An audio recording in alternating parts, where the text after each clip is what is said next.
یعنی دا منافقان بظاہر کے بجب باندې دعوا د ایمان کوي ولیکن عمل د ایمان نه انکار کوي. دای په خپل باندې وایي چې آمنا بالله والرسول واطعنا، موږ ایمان راوړې په الله باندې او په رسول باندې او موږ تابعداري کړې ده. ثم يتولى فريق منهم من بعد ذلك، ولیکن بیا اعراض کوي یو ډله د دوی نه رسول دینا، یعنی بظاهر کې او په خپل باندې وایي چې موږ مؤمنان یو ولیکن قلبا د زړه نه مؤمنان او په حقیقت کې مؤمنان نه دي. وإذا دعوا إلى الله ورسوله ليحكم بينهم، چې کله دوی راوویل شي الله تعالی ته او رسول ته وتا،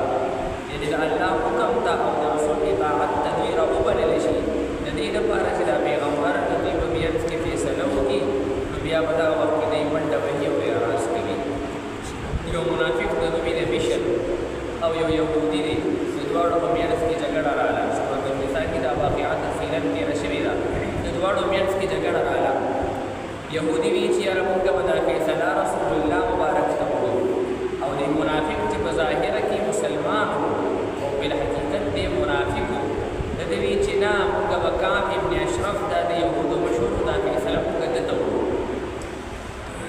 یهودي ویل چې موږ خپل مشر چې موږ کوم مشر دی کعب ابن اشرف هغه ته فیصله نه وکړو. یهودي وی چې فیصله رسول الله مبارک ته وکړو، او منافق وی چې نه فیصله موږ وکړو ستاسو چې کوم مشر دی د یهودیانو کعب ابن اشرف هغه ته پکار داسې وه چې یهودي ویل چې موږ دا فیصله د یهودیانو مشر ته وکړو خپل مشر ته، او د منافق چې په ظاهره کې مسلمان پکار دا وه چې داسې ویلي چې موږ دا فیصله رسول الله مبارک ته وکړو، ولیکن الټه یهودي وی چې رسول الله مبارک ته فیصله وکړو، او د منافق وی چې نه د یهودیانو ستاسو چې کوم مشر دی کعب ابن اشرف هغه ته چې دی نو دا فیصله وکړو.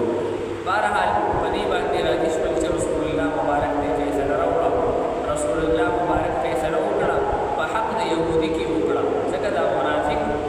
په غلطه باندې او دې په غلطه باندې د په حق کې فیصله ونه کړه. بهرحال فیصله وشوه ولیکن دته مجبوره نه وه. رسول الله مبارک فیصله صحیح او ټیک وکړه، حق د یهودي هغه ته یې ورکړو، اګر چې یهودي دین کې نه ورسره ولیکن حق ته به ګوري او ته خو وایي چې یاره زه په ظاهر کې مسلمان یم، د ده په حق کې رسول الله مبارک فیصله ونه کړه. امام قرطبي رحمة الله علیه فرمایي چې دا فیصله دې دواړو دی نه پس ابوبکر صدیق ته وکړه. ابوبکر صدیق رضی الله عنه ته وایي چې یاره د مؤمنیت کې فیصله وکړه، هغه هم فیصله د یهودي په حق کې وکړه، ځکه یهودي په حق باندې او دا منافق دی چې دی په ناحقه باندې.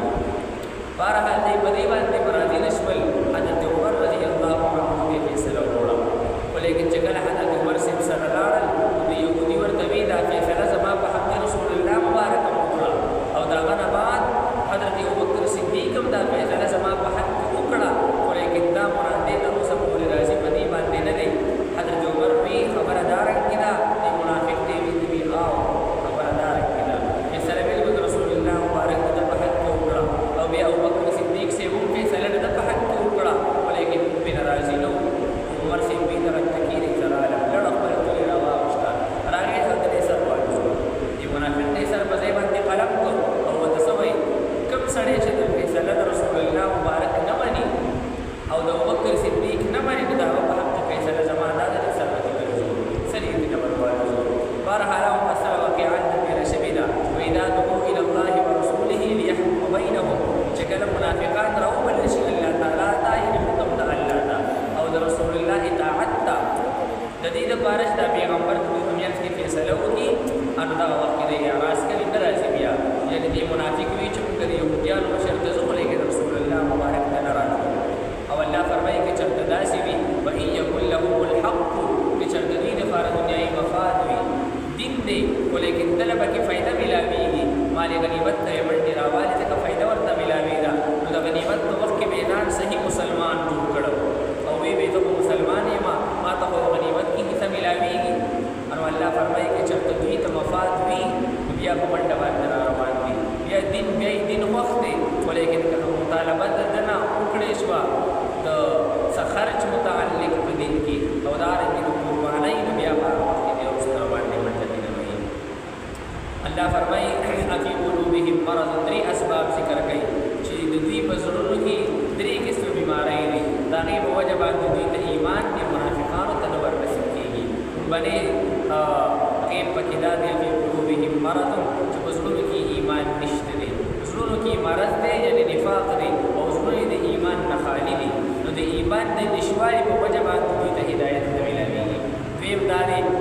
امیرتاب دوی چې دی شکیان دي په حق د رسول الله مبارک کې د رسول الله مبارک په نبوت کې شک دی هغه تر اوسه پورې لا په حق او په سچ باندې پیغمبر منلی نه دی نو په دې وجه باندې دوی د ایمان نه ورنصیب کېږي او درېیمه دا ده چې د دنیا ورته دومره خوښه ده دنیا ورته دومره خوښه ده چې دوی یریږي چې الله به راباندې ظلم وکړي د دنیا د محبت د وجې نه داسې قسمه خبرې کوي الله فرمایي اولئک هم الظالمون دی دا کسان دا چې ډېر ظالمان دي یعنې منافقان بیا د دوی نه بس الله جل جلاله د مقابلې په طور باندې د مؤمنانو صفات ذکر کوي د منافقانو صفات خدا دی چې د پیغمبر نه مخالفت کوي خپل مفادو ته ګوري په زړونو کې شک او بیمارۍ دي وانما كان قول المؤمنین د مؤمنانو وینا څه ده اذا دعوا الى الله ورسوله چې کله الله او رسول ته راوبللی شي هغې څه وایي سمعنا واطعنا مونږ دا خبره واورېده او مونږ ستا اطاعت کړی دی او په حقیقت کې اطاعت کړی دی اولئک هم المفلحون او الله فرمایي دکه خلک دوی چې ډېر کامیاب دي ومن یطع الله ورسوله او چا چې چا اطاعت وکړو د الله جل جلاله یعنې د الله جل جلاله احکامات یې ومنل ورسوله او د رسول اطاعت یعنې خپل ژوند د سنتو مطابق تېر کړو ویخشى الله او درېیمه دا چې کوم ګناهونه تېره شوي دي په هغې باره کې د الله جل جلاله نه ویرېدو او توبه یې وباسله ویتقه او په آینده کې هم د ګناه نه ځان بچ کوي نو فاولئک هم الفائزون الله فرمایي دکه خلک کامیاب دي امام قرطبي رحمت الله علیه لیکلي دي چې یو عیسایي رومي رسول حضرت عمر صاحب مخې ته مسلمان شو کلمې ووایي عیسایي رومي د حضرت عمر صاحب مخې ته کلمه ووایي او مسلمان شو عمر صاحب چې تپوس وکړو څه وجه وه او ستا د ایمان راوړو څه سبب د ایمان دې ولې راوړو په دغه وخت کې هغه ورته وایي داسې ما د آیت د قرآن کریم واورېدو ومن یطع الله ورسوله ویخشى الله ویتقه فاولئک هم الفائزون وایي ما د قرآن کریم دا آیت واورېدو نو زما یقین راغی چې دا قرآن کریم په حقه باندې دی ځکه مخکې چې څومره کتابونه تېر شوي دي اسماني د هغې ټولو کتابونو د مضمونونو خلاصه په دې آیت کریمه کې ذکر ده د هغې د تمامو کتابونو مضمون چې هغې کې څه ذکر شوي دي د هغې مضمون او د هغې خلاصه په دې آیت کریمه کې ذکر ده نو ما ته پته ولګېده چې دا په حقیقت کې دا کلام د الله دی او دا د الله کتاب دی په دې وجه باندې ما ایمان راوړو واقسموا بالله جهد ایمانهم په دې کې منافقانو ته زجر دی چې دوی دا منافقان په ظاهره باندې د رسول الله مبارک د مطمئن کولو دپاره او خپل ځان